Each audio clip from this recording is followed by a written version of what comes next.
Ce soir-là, c'est dans un foyer pour étudiants que Solène et Simon sont venus avec tout leur matériel. Au programme, un atelier pour parler sexualité et comportements à risque et des tests. Il y a tout le matériel pour faire une dizaine de dépistages.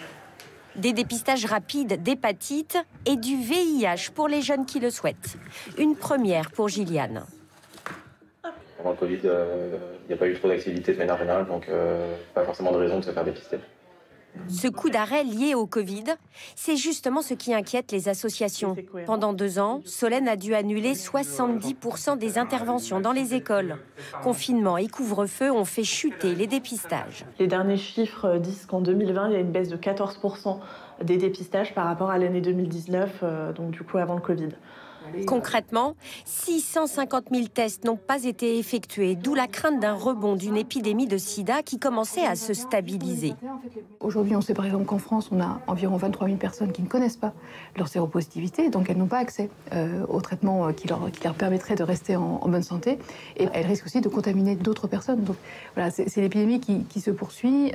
Rattraper le temps perdu, c'est l'objectif du checkpoint. Ici, médecins et infirmiers accueillent exclusivement des populations à risque d'être contaminées. Pendant les années à venir, il va falloir investir sur ces offres de santé communautaires pour pouvoir rattraper ce retard et essayer de tendre vers cet objectif de zéro contamination d'ici 2030. Zéro contamination d'ici 2030, c'est envisageable grâce aux innovations thérapeutiques de ces dernières années. Aujourd'hui, un patient qui suit bien son traitement ne transmet plus la maladie. Pour faire un don, vous connaissez le numéro le 110 ou rendez-vous sur sidaction.org. C'est une tradition, elle n'avait pas eu lieu depuis le début de la crise sanitaire. Le Père 100 veut qu'à 100 jours de l'examen du baccalauréat, les lycéens se déguisent avant d'aller faire la fête et donc de sécher les cours. À Thionville ce matin, Hervine Blonze et Vincent Rucli. On se croirait presque au milieu d'un festival. Le DJ est au platine. La différence, c'est qu'il est seulement 9h du matin. Déguisés en une multitude de personnages, des centaines de lycéens, tous en terminale, fêtent le passage aux 100 derniers jours avant le bac. Je suis à fond, déjà je fais pas en cours, de deux on s'amuse, c'est génial. C'est trop bien. Ceux qui sont pas venus, ils ratent quelque chose. Pour une fois, ça n'a pas été compliqué de se lever tôt. Après un départ groupé du centre-ville, le cortège fait le tour des lycées.